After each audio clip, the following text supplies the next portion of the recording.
최근에 아파트 지하 주차장에서 종종 화재 사고가 발생합니다. 오래전에 40대 여성이 아파트 지하 주차장에서 접촉 사고를 낸 적이 있습니다. 근데 하필이면 비싼 차 롤스로이스와 긁혀서 차주한테 전화를 했습니다. 40대 여성이. 근데 차주가 받질 않아요. 결국은 메모지를 꼽아놓고 전화번호 연락처를 꼽아놓고 12시간 후에 연락이 왔습니다. 괜찮다. 연락해줘서 고맙다. 알아서 수리할 테니까 걱정 안 하셔도 됩니다. 얼마나 고마워요. 그래서 40대 여성이 이 삭막한 세상에 너무 감사하다고, 아니 렌트비, 롤스로이스는 수리비도 들지만 또 렌트를 하면은 엄청난 그 수리비가 나올 텐데, 누군가 알아보니까 그 차주가 김민종이라는 탤런트가 차주였어요. 이게 고맙다고 삭막한 세상에서 위로가 된다 그랬더니 괜찮다고 덜어 긁고 그냥 가는 사람이 많대요. 근데 연락을 해줘서 너무 고맙고 같은 동네 주민이니까 걱정 안 하셔도 된다. 제가 왜 이 얘기 하냐면요, 제가 한 30년 전인가 처음으로 전임 전도사로 중고등부를 맡았을 때 우리 중고등부 집사님 한 분이 저보고 김민종을 닮았대. 믿거나 말거나. 그날 김민종이라는 사람이 누군지 몰라서 이렇게 찾아보니까 그때 내가 말라가지고 눈이 푹 들어갔거든. 움푹 파여. 그래서 나보고 닮았다는 말을 했겠구나 하는 생각을 하게 되었습니다. 제가 하려는 말은 이게 아니고 진짜 얘기하는 지금부터 하는 얘기인데, 지난주에 잠깐 언급했던 그 데이비드 플랫이라는 사람은 레디칼이라는 책을 써서 뉴욕타임즈의 베스트셀러가 되어서 신학적인 책인데, 신앙적인 책인데, 우리가 왜 초대교회 영성을 잃어버렸는가, 우리가 다시 초대교회의 그런 믿음의 야성을 회복한다면 얼마든지 우리 교회가 성장도 할 수 있다, 그런 내용이 레디칼입니다. 그리고 그 다음에 이어지는 책이 뭐냐면은 팔로우미. 우리가 보면 이렇게 그 페이스북이나 자기를 잘 따르는 사람을 팔로우라고 하잖아요. 근데 팔로우미는 성경에 있는 내용입니다. 예수께서 제자들에게 나를 따르라 그 내용이거든요. 보네프로라는 독일의 신학자는 이런 말을 했어요. 예수께서 우리를 부르신 것은 와서 죽으라는 부르심입니다. 그런데 이 데이비드 플랫이라는 사람은 그 부제에서 죽으라는 부르심, 그리하여 살라는 부르심, 얼마나 멋있습니까? 와서 죽으라는 부르심입니다. 그 순종하면 결국 살아난다, 부활된다. 죽으라는 부르심, 살라는 부르심의 내용 가운데 있었던 이야기를 잠깐 전하려고 합니다. 영국 사람이 차를 고가에 구입했는데 롤스로이스 고장이 난다고 해서 구입했어요.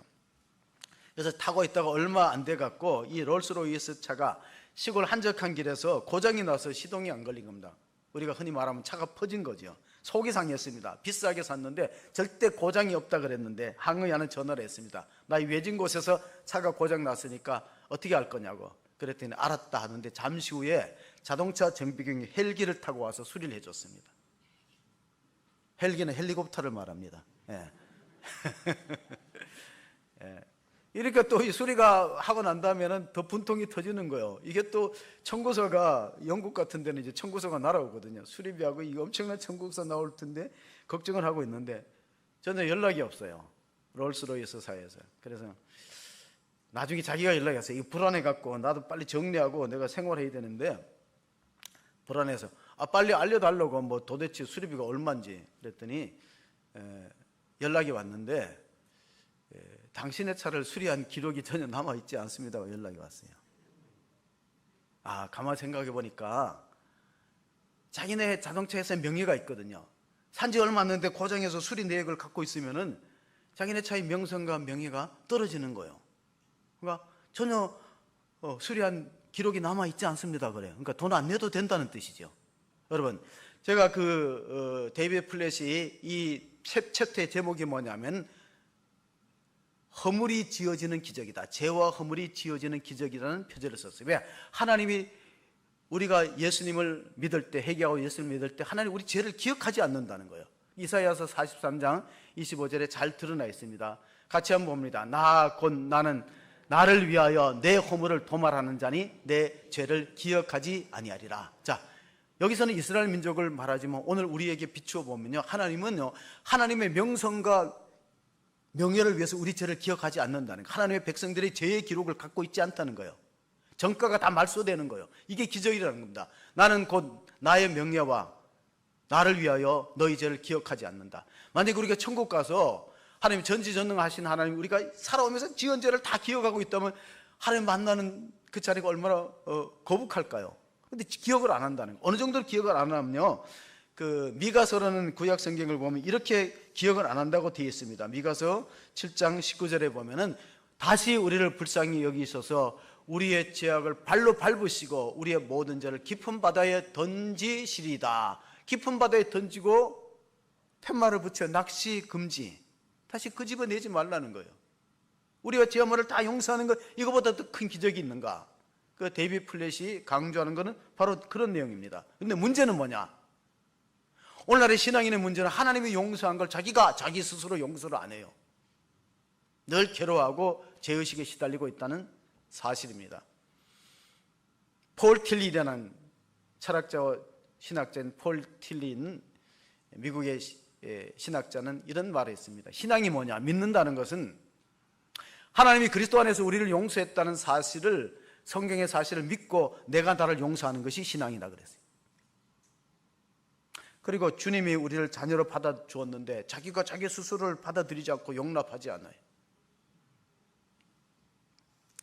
현대인의 마음속에 어두운 회색의 그림자가 세 가지 있는데, 폴 틸리의 말을 은하면은 과거 죄책감에 대한 두려움, 미래 죽음에 대한 공포감, 현재 삶의 무의미하다는 것의 공허감, 세 가지가 현대인의 마음 지배한다는 거예요. 첫째, 과거의 일에 대한 죄책감, 미래에 대한 공포감, 어떻게 죽을 것이냐, 어떻게 살 것이냐. 그 다음에 현재에 대한 삶의 공허감이 있다는 거예요. 그게 뭡니까? 산다는 게 뭔 의미가 있을까? 그런 공감이 우리 마음을, 현대인의 마음을 지배하고 있다는 겁니다. 이사야서는 다시 44장 22절에 이런 말씀을 기록했습니다. 내가 내 허물을 빽빽한 구름같이 내 죄를 안개같이 없이 하였으니 너는 내게로 돌아오라. 내가 너를 구속하였음이니라. 하나님께로 돌아오면 하나님이 널리 용서하시고 우리를 하나님의 자녀로 받아주시는데, 그 하나님의 죄사함의 은혜를 구속이라는 단어를 씁니다.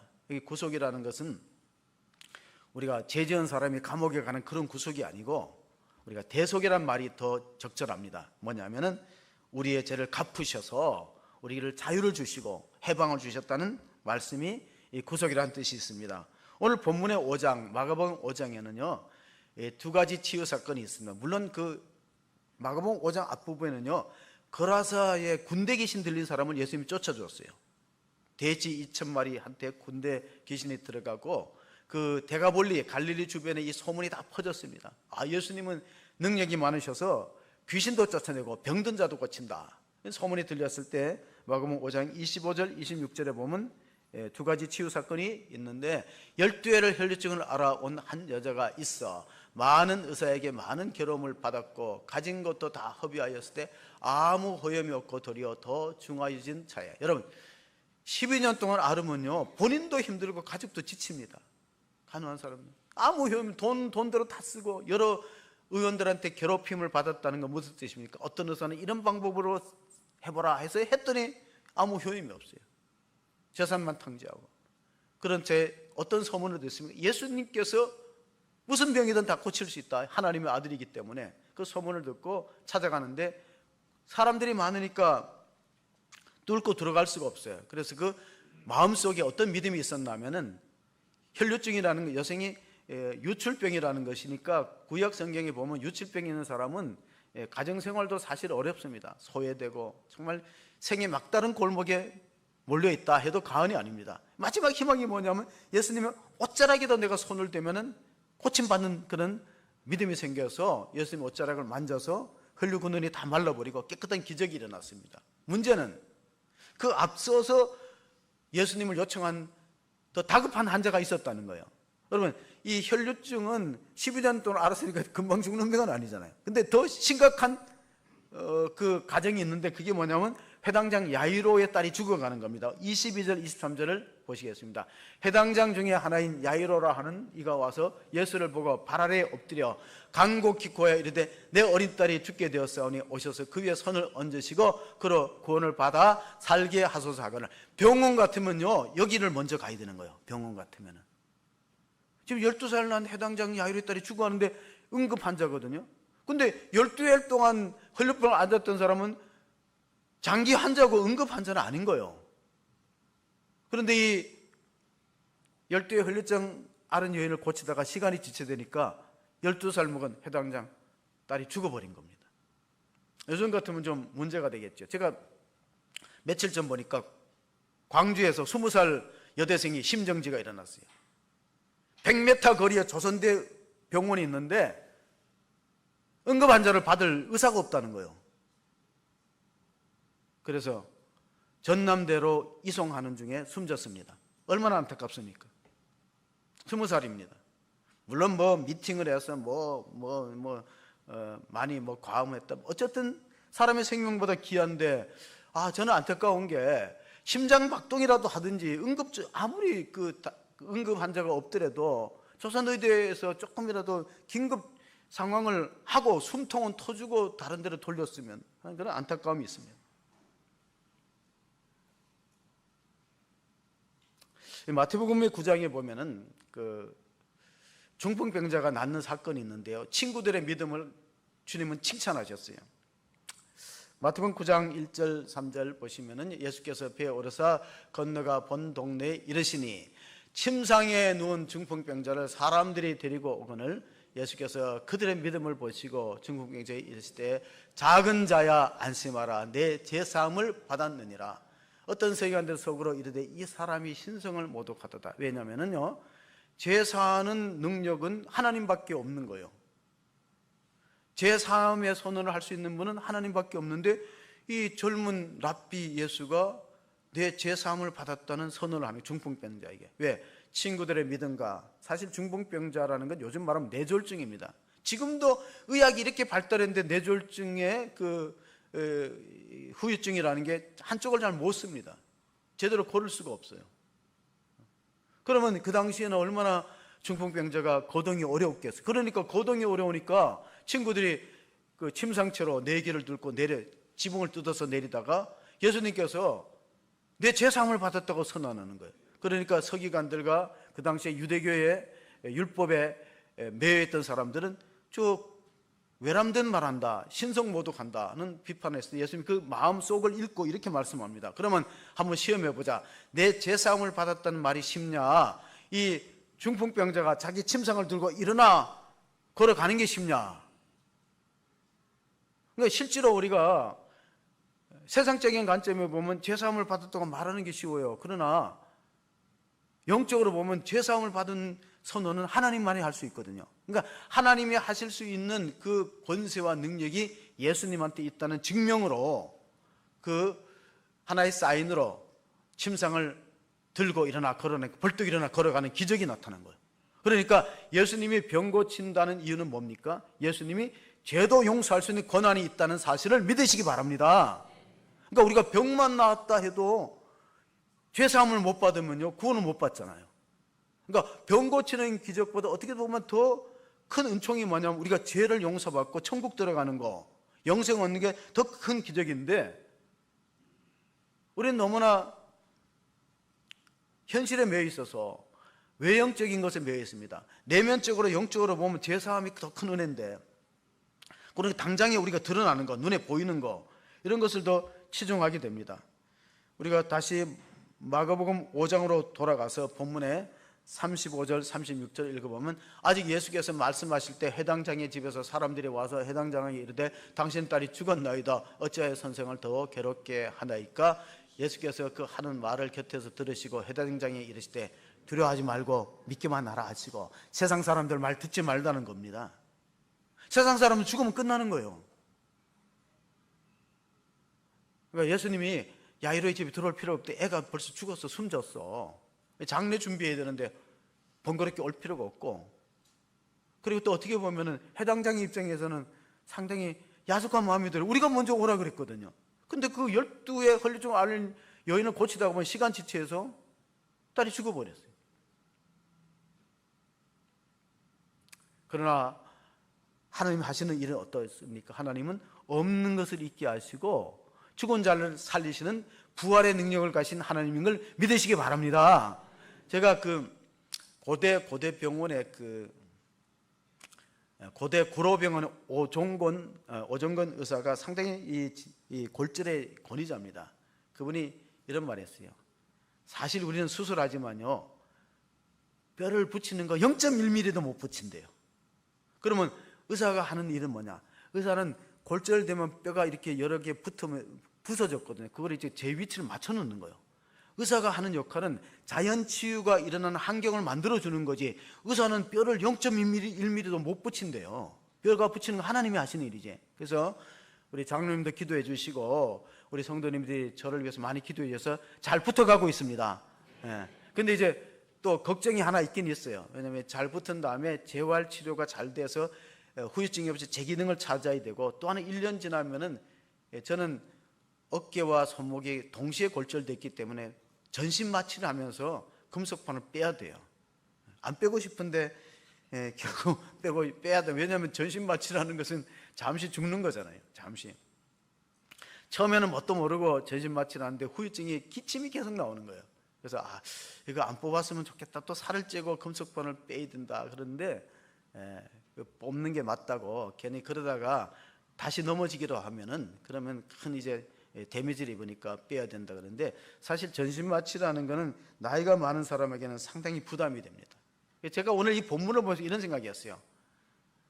예수님이 부활한 사람들이 몇 사람 되잖아요. 첫째 뭐냐면 오늘 해당장 야이로의 딸이 12살이 살아났죠. 근데 나사로를 살린 사건이 또 요한복음 11장에 있어요. 그 다음에 보면은 또 누가복음 7장에 보면은 나인성의 과부의 아들을 살렸어요. 장례가 지나가는데, 누가복음 7장이 기록된 내용이에요. 장례가 지나가는데 그 과부의 아들이니까, 나인성 과부의 아들, 그러니까 아들 하나를 인생의 희망으로 삼고 키웠는데 청년이 죽어버렸으니까 엄마는 이제 살 소망이 없는 거예요. 예수님 장례 행철을 멈추면서 내가 내게 말하노니 청년아 일어나라 하니까 벌떡 일어났어요. 어머니에게 돌려줬어요. 그 다음에 나사로를 죽은 지 나흘 만에 살렸는데, 요한복음 11장의 내용인데 보니까 기별이 벌써 왔거든요. 왜냐하면 나사로는 베다니에 살았는데, 베다니는 예루살렘에서 2km 오리니까 걸어갈 수 있어요. 우리 오라비가 병들었으니까 빨리 고쳐달라고 마리아와 마르다가 사람을 보냈는데 예수님이 이틀을 더 지체한 거예요. 지금 사람이 죽어가는데 한 시라도 빨리 와야 되는데, 오리면 금방 2km면 금방 걸어갈 수 있는 건데 이틀을 더 지체하다가 이런 말씀하셨어요. 우리 친구 나사로가 잠들었다. 그러니까 제자들이 잠들었으면 깨우러 가지 하는데, 그 잠들었다는 게 뭐 죽었다는 뜻이에요. 오늘 39절을 한번 읽어보겠습니다. 39절. 들어가서 그들에게 이르시되 너희가 어찌하여 떠들며 오느냐. 이 아이가 죽은 것이 아니라 잔다 하시니. 여러분, 이 말을 세상 사람들이 들으면 다 비웃어요. 비웃지 않겠습니까? 그래서 40절에 비웃었다는 내용이 있습니다. 우리가 부활을 믿고 영생과 죄사함과 구원을 믿는 안 믿는 사람 비웃어요. 근데 그 비웃는 사람의 최후가 어떻게 될까요? 비웃는 사람의 최후가, 믿는 사람의 최후와 비웃는 사람의 최후가 어떻게 달라질까요? 어찌 보면은 그 죽은 사람의 입장에서는요, 다시 살아나는 것이 힘들 수도 있어요. 왜냐하면 또 죽어야 되잖아요. 살아났다고 해서 평생 사는 게 아니고, 예수님이 다시 살리신 나사로도 죽고 해당장의 딸도 아마 나이가 차면 죽잖아요. 오늘 본문의 말씀 41절 43절까지 보시면은, 41절 봅니다. 그 아이의 손을 잡고 이르시되 달리 달고 마시니, 번역하면 곧 내가 내게 말하노니 소녀야 일어나라 하심이라. 소녀가 곧 일어나서 걸으니 나이가 12살이라. 사람들이 곧 크게 놀라거늘 예수께서 이 일을 아무도 알지 못하게 하라고 그들에게 많이 경계하시고 이에 소녀에게 먹을 것을 주라 하시니라. 자, 예수님은 그 나사로를 부활할 때는요, 사람이 많이 보는 데서 했어요. 왜냐하면 장례하는 사람들이 조문하러 왔거든요. 그리고 나인성 과부의 아들도 사람들이 보는 데서 살렸습니다. 왜냐하면 장례식이면 아무래도 동네 사람들이 아마 그 과부를 슬퍼하고 위로하기 위해서 따라왔을 거예요. 그런데 오늘은 해당장 야이로의 딸 12살 난 딸을 살릴 때는요, 자기하고 수제자 3명, 베드로, 야고보, 요한만 데리고 가고 그 부모만 들어갔어요. 그리고 이렇게 말합니다. 달리다굼은 아람어입니다. 헬라어를 사용하지 않고 아람어로 달리다굼은 소녀야 일어나라. 쿰은 일어나는 뜻이에요. 소녀야, 달리다 소녀야. 그러니까 우리가 아침에 아이를 깨우듯이 그렇게 깨웠다는 거예요. 왜?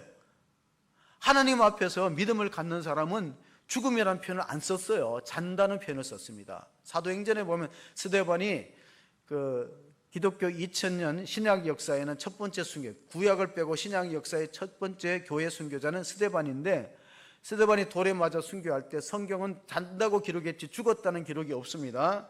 우리가 59절 60절을 보시면요, 그들이 돌로 스데반을 치니 스데반이 부르짖어 이르되 주 예수여 내 영혼을 받으시옵소서 하고 무릎을 꿇고 크게 불러 이르되 주여 이 죄를 그들에게 돌리지 마옵소서, 이 말을 하고 자니라. 자, 자는 것과 죽는 것의 차이가 뭡니까?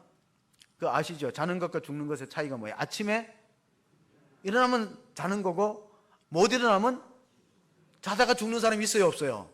있어요. 그게 돌연사라 그러는 거예요. 참 안타까운 일. 자다가 아침에 깨보니까 돌연사가 되는 그런 비극적인 일들이 종종 일어나기 때문에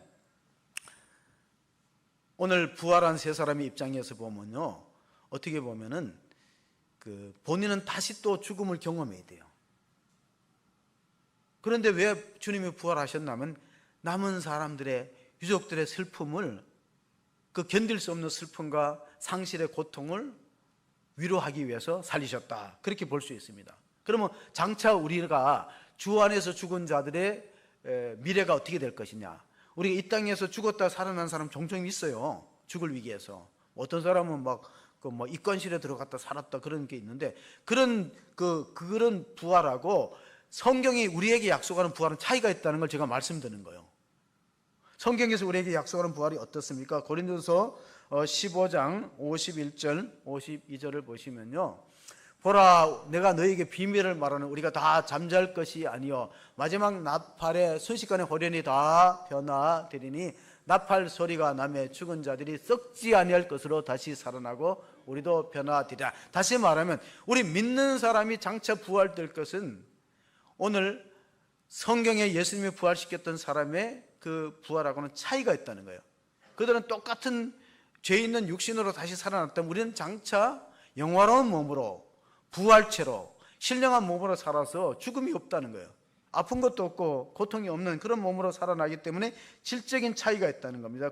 이어지는 53절과 54절도 그런 말씀을 해 주시고 있습니다. 이 썩을 것이 반드시 썩지 않을 것으로 힘있고 이 죽을 것이 죽지 아니함을 입으리로다. 이 썩을 것이 썩지 아니함을 입고 이 죽을 것이 죽지 아니함을 입을 때 사망을 삼키고 이리라고 기록된 말씀이 이루어지리라. 자, 죄와 사망 것을 이기신 주님의 부활과 똑같은 부활이 우리들의 것이라는 사실을, 약속된 것이라는 걸 믿으시기 바랍니다. 그리고 그 부활이 누구에게 주어지는가? 조금 전에 얘기했잖아요. 죄와 허물을 주님의 십자가의 보혈로 깨끗이 도말하고 씻은 사람에게 주어지는 약속입니다. 그래서 어떻게 보면 우리가 속죄함을 받았다는 것, 죄사함을 받았다는 것은 우리가 병을 고치거나 죽은 자가 살아서 조금 생명이 연장되는 것보다 더 놀라운 은총이라는 사실을 우리가 믿지 못한다면, 그러면 정말 우리가 성경의 중요한 걸 놓친다는 거예요. 성경의 중요한 약속을 놓쳐버리고 있는 겁니다. 해당장 야유로에 따른요, 그 당시에 12살이죠. 그리고 또 그 당시의 문화는 어른을 중심으로 하고 남성 중심의 문화예요. 그럼 왜 해당장의 12살 날 딸을 예수님이 다시 살려면 그 부모님의 고통과 슬픔을 위로하기 위해서다, 그렇게 볼 수 있어요. 지금 탈북하는 사람들, 지금 통일부에서 상반기 105명 중에서 95명이 여성이라는 사실을 아십니까? 자, 북한에서 탈북하는 사람들이 목숨을 걸고 넘어오는데 남성이 많이 넘어와야 되잖아요. 남성이 체력도 강하고 이러니까. 근데 대부분이 여성이에요. 지금 34,000명의 탈북자 우리나라 사람 중에 70%가 여성입니다. 그래서 올해 상반기 통일부 기록에 의하면 105명 중에 95명이 여성이에요. 왜? 북한의 여성이 살기 어렵다는 거예요. 당 간부가 되는 것보다가 남한 가갖고 돈 버는 게 훨씬 낫다는 거예요. 북한의 여성들이 그런 생각을, MZ 사람들이 북한의 당 간부로 사는 것보다가 남한 가서 자유를 누리고 돈 버는 게 낫다는 거예요. 목숨 걸고 넘어오고 있습니다. 동독이 공산화되었어요. 2차 세계대전에 동독이 공산화됐잖아요. 그러니까 그 주민들을 공산화 세뇌 교육을 시키기 위해서요, 초등학교 아이들이 이런 방법을 써요. 초등학교 아이들에게 사탕을 주면서 예수님 이름으로 기도해봐라. 그러니까 예수님 이름으로 기도하니까 사탕 안 줘요. 봐라, 하나님 없지. 뭐 예수님 이름으로 기도하냐. 이번에는 공산당의 이름으로 기도하라. 그래, 공산당이 아이들, 초등학생들 모아놓고 공산당 우리에게 사탕 주세요 하면요, 간부들한테 사탕을 줘요. 세뇌 교육이에요. 한 초등학교 선생이요, 교사가 아이들 다 일어서 하나님에 내 따라하라. 동독에서 있었던 일입니다. 싫어합니다. 여선생이 하나님 없다 따라하라. 뭐 독일말로 했겠죠. 근데 한 아이가 안 따라하는 거예요. 선생님 화가 났어요. 너는 왜 안 따라해요? 그러니까 하나님 계시는데요. 그러니까 안 돼. 너는 벌로 가서 집에 가서 하나님 없다고 노트에다가 50번 써오라 그랬어. 그러니까 그 아이가 집에 가서 부모님 상에 학교에서 이거 하나님 없댔어요. 아니야, 하나님 계셔. 이렇게 써라. 하나님 있다고 써라 그래. 하나님 있다고 50번 썼어요. 가서 숙제를 제출은 선생님 화가 나겠지. 너 이번에는 하나님 절대로 없다고 70번 써오라 그래. 70번. 집에 가서 부모님 보니까 하나님 있다고 70번 써라 그래. 하나님 있다고 70번 쓰니까 선생님 화가 더 나는 머리끝까지. 하나님 없다 그러면 마지막으로 기회를 줄 테니까 집에 가서 하나님 없다, 하나님 절대 없다고 100번 써오라 그랬어요. 그래 집에서 의논하니까 하나님 절대로 살아계시다고 100번 써갔어요.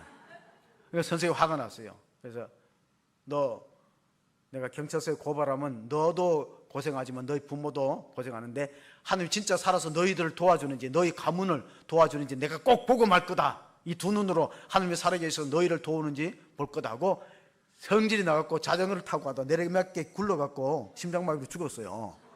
싫어해. 그러니까 학생들이 동독에 있는 초등학교 학생들 하나님 진짜 살아계시는구나 체험적으로 증거된 겁니다.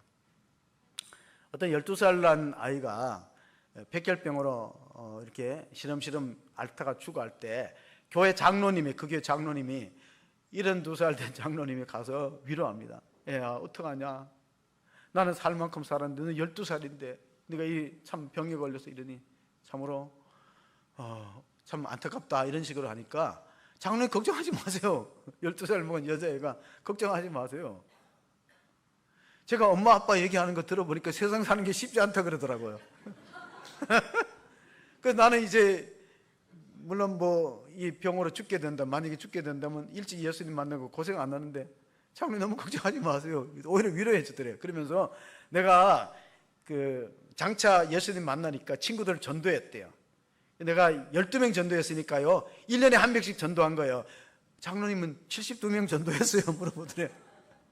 장로님 72살이거든 장로님 72명 전도했냐고 물어보니 그 아이가 믿음이 되게 담대한 거예요.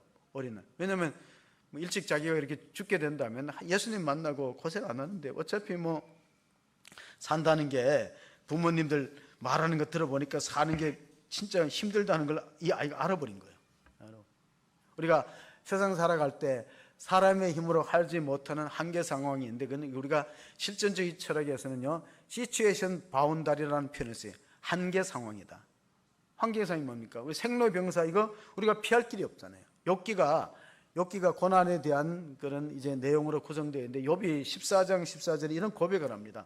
한번 욥기서 14장 14절을 보시면요.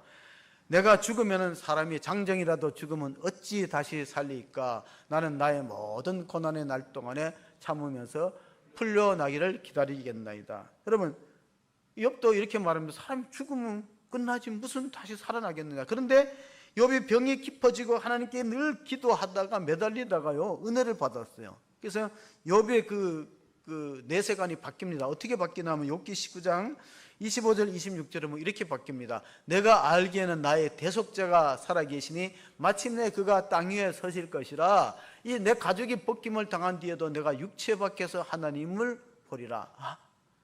야, 죽는 게 끝이 아니고 마치 우리가 겨울에 모든 잎이 다 떨어졌다가 봄이면 새순이 돋아나듯이 내 육체 밖에서 하나님을 보고 내 가족이 벗겨진 다음에 새로운 몸을 입을 수 있는 소망이 있다는 것을 그는 깨닫게 되었습니다. 이집트를 여행으로 갔던 영국의 윌리엄 브라이언이라는 사람이 있어요. 윌리엄 브라이언이 그 3,000년 된 미라가 그 고고학자들이 만들어낸 미라에 그 곡식 당지가 있는데, 대개 보면 이제 이 작은 항아리에 이 곡식 씨앗을 넣어가지고 이제 막 돌덩어리처럼 딱딱하겠죠. 3,000년 됐으니까. 근데 어떻게 구해가지고 한번 호기심에 심어봤대요. 이 3,000년 된 완두콩 씨앗이 막 새카맣게 말라 비틀어졌는데 싹이 올라오는 걸 보고 깜짝 놀랐대요. 3,000년 됐는데. 아니 1년만 사는 이 곡식도, 완두콩도 3,000년 미라의 손에 들려진 곡식 씨앗 항아리에서 땅에 심으니까 싹이 올라오는데, 하물며 하나님의 형상으로 지음받은 사람에게 왜 부활이 없겠느냐. 사람의 생각으로 부활이 없다, 죽으면 그만이다, 그런 생각하는 것은 성경에 약속된 많은 것을 놓치는 거예요. 우리가 병을 고치거나 또는 죽을 위기에서 살아났다는 건 축복입니다. 하나님 기적이고 은혜예요. 야이로의 딸이 살아났다는 큰 기적입니다. 근데 야이로의 딸이 영원히 사는 건 아니잖아요. 언젠가는 나이 되면 죽잖아요. 나사로도 그렇고. 그런데 성경이 약속하는 죄사함의 은혜는 그게 아니라는 거예요. 죄사함의 기적이라는 것은 우리가 하나님의 자녀로서 죄사함 은혜를 받고 하나님과 관계가 영원히 지속되기 때문에 하나님 나라에서 영생과 부활로 계속 산다, 그 약속의 말씀을 우리가 믿는다면은 마태복음 11장에 보면요, 세례 요한이 감옥에 갇혔을 때 불안해 갖고 제자들을 보내는 그런 장면이 있습니다. 왜 보냈을까요? 예수님이 하나님의 아들이면은 나를 좀 풀어주거나 또는 로마 정권에 항거해 갖고 자유를 쟁취해야지, 맨날 그 내세에 대해서 하나님 나라에 대해서 얘기하니까요, 세례 요한이 좀 긴가민가해서 제자를 보냈는데 마태복음 11장 2절 3절에 이런 말씀입니다. 요한이 오게서 그리스도께서 하신 일을 듣고 제자들을 보내요. 예수께 여쭤보되 오실 그이가 당신이 오니까 우리가 다른 일을 기다려. 이 말은 나는 예수님의 메시아라고 확신을 가지고 전했는데, 근데 내 처지가 뭐냐? 나는 헤롯의 미움을 사서 감옥에 있다가 언제 죽을지 몰라요. 실제로 목배임을 당했죠. 그럼 예수님 나 구해주지도 않고 구명운동도 안 하고, 또 로마 정부를 타도해갖고 이스라엘 민족을 독립운동도 안 하고 구명운동도 안 하고 독립운동도 안 하면은 예수님은 과연 메시아고 그리스도일까 의심이 생겨서 제자들 보내서 오실 그이가, 구약 성경에 약속된 메시아가 당신이 맞습니까? 자기가 그렇게 선포해놓고 확신을 갖지 못할 때 예수님이 3절 4절에 이런 4절 5절에 이런 말씀해 주었습니다. 예수께서 대답해 이르시되 너희가 가서 듣고 보는 것을 요한에게 알리되 맹인이 보며 못 걷는 사람이 걸으며 나병한 자가 깨끗함을 받으며 못 듣는 자가 들으며 죽은 자가 살아나며 가난한 자에게 복음이 전파된다 하라. 누구든지 나로 인하여 실족하지 않은 자는 복이 있다. 다시 말하면은 예수님이 하시는 이 사역이 예수님이 하나님이고 하나님의 아들이신 걸 확실히 믿으라는 그런 말씀입니다. 우리는 부활의 능력을 가진 예수님만이 유일한 소망을 믿으시기 바랍니다. 다른 데는 우리의 소망이 없어요. 이 세상을 바라봐도, 정치를 바라봐도, 경제를 바라봐도 우리가 속절없이 이 땅만 살다가 마칠 것이냐, 아니면은 예수님께서 나사로의 집에 가서 하시는 유명한 말씀이 있습니다. 그게 뭐냐면 절망과 슬픔과 고통에 젖어 사랑하는 오라비가 일찍 죽고 부모도 없이 망년자실한 마리아와 마르다를 향해서 주시는 말씀은요, 어쩌면 오늘 우리들에게 주시는 말씀일 수도 있어요. 내가 곧 부활이요 생명. 요한복음 11장 25절에 같이 봅니다. 예수께서 이르시되 나는 부활이요 생명이니 나를 믿는 자는 죽어도 살겠고 무릇 살아서 나를 믿는 자는 영원히 죽지 아니하는 이것을 내가 믿느냐. 이걸 믿으면 그리스도인이고 구원받은 자입니다. 이걸 못 믿으면은요, 성경의 가장 놀라운 축복을 지금 놓치고 있는 거예요. 우리가 아픈 분들은요, 치유의 기적이 일어나기를 바랍니다. 또 마치 죽음의 위기에 있는 사람은 되살아나기를 바랍니다. 그러나 그건 한정적이고 제한적이에요. 조금 더 사는 거예요. 조금 더 생명이 연장되는 거예요. 그러나 오늘 마르다에게 던지는 예수님의 약속은요, 그런 것 달라요. 나는 부활이요 생명이니 나를 믿는 자는 죽어도 살겠고 무릇 살아서 나를 믿는 자는 영원히 그것을 믿느냐. 그리고 이게 성경에 약속된 가장 놀라운 기적이고 가장 엄청난 축복인데 이걸 놓치고 교회 다니니까, 이건 생각지 않고 당장의 현실적인 어려움만 해결되면은 그것이 전부인 줄 알고 신앙생활하면은 하나님 우리에게 주시는 엄청난 은혜와 기적을 우리가 상실한 채 신앙생활을 하기 때문에 사도 바울의 신앙의 목표를 끝으로 한번 같이 봅니다. 바울은 자기가 어떤 신앙의 목표를 갖고 있는가 봅니다. 3장 빌립보서 3장 10절 12절 내가 그리스도와 그 부활의 권능과 그 고난에 참여함을 알고자 하여 그의 죽으심을 본받아 어떻게 해서든지 죽은 자 가운데서 부활에 이르려 하노니 내가 이미 얻었다함도 아니요 온전히 이루었다함도 아니라 오직 내가 그리스도 예수께 잡힌 바 된 그것을 잡으려고 달려가노라. 여러분, 아주 귀한 것이 누가 이렇게 손에 잡고 따라오라면 그것만 보고 가잖아요. 저걸 내가 가져야 되는데. 그는 사도 바울이 일생을 경주하면서 갖고 싶은 것은 그리스도의 십자가의 고난도 내가 체험하고 부활의 능력과 영광에 참여해서 나도 예수님처럼 부활해서 영생을 얻는 것이 신앙의 목표예요. 만약에 그게 아니라면 여러분 이렇게 힘들게 교회 생활할 필요 없어요. 왜냐하면 교회 안 다녀도 잘 사는 사람 많고 사업 잘 되는 사람 많고 건강한 사람 많고 자녀가 인류대학교 들어가는 사람 많은데 우리가 예수 믿는 이유는 죄사함의 은혜예요. 죄와 허물을 기억한 우리의 죄의 문서를 주님께서 찢어버리고 싹 고장난 기록을 다 삭제해버렸어요. 그리고 하나님 나라에서 영생 부활의 축복을 주시기 때문에 어쩌면요 우리가 건강해야 되는 이유가 뭐냐면은 가족에 대한 의무일 수 있어요. 여러분, 내가 건강해야 되는 게 나만의 문제가 아니에요. 목사가 건강해야 되는 이유가 뭐냐? 성도를 건강해서 잘 돌봐야 되잖아요. 그러니까 여러분이 건강하고 병에서 노임받고 고침받고 하는 거는 자신만을 위한 게 아니라 가족에 대한. 왜 예수님께서 야이로의 딸을 살렸냐면 죽은 사람은 몰라요. 그 부모가 너무 슬퍼하니까, 아버지가 너무 슬퍼하니까 살려준 거예요. 2013년도에 미국에서 기독교의 충격적인 사건이 2013년도죠. 우리가 잘 알지 목적을 이끄는 삶이란 퍼포스 드리븐 라이프의 저자 리고렌 목사님, 아주 2만 명, 미국에서 2만 명 교회면 아주 대형 교회입니다. 버락 오바마가 흑인 미국 대통령 버락 오바마가 대통령 취임식 할 때 대표기도 한 사람이 리고렌 목사입니다. 그 아들 27살의 매튜 헨리가 우울증과 정신병으로 곤충으로 생을 마감했습니다. 여러분, 그래서 자식은 마음대로 안 된다는 거예요.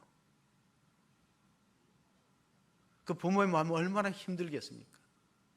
그러니까 우리 청년들이 많은데 부모 입장에서는요, 공부는 잘하고 매일 아프고 병약한 것보다 차라리 그냥 공부는 못하더라도 몸이 튼튼한 게 나아. 건강하게 살아있는 게 효도라는 거예요. 건강하게. 내가 뭐 결혼을 하든 취업하든 그거보다가 내가 건강하게 살아있는 게 가장 기본적인 효도예요. 그래서 이 리고렌 목사님은요, 자살자 가족을 돕는 프로그램을 만들었어요. 자기 경험 통해서. 유족들, 남겨진 유족들을.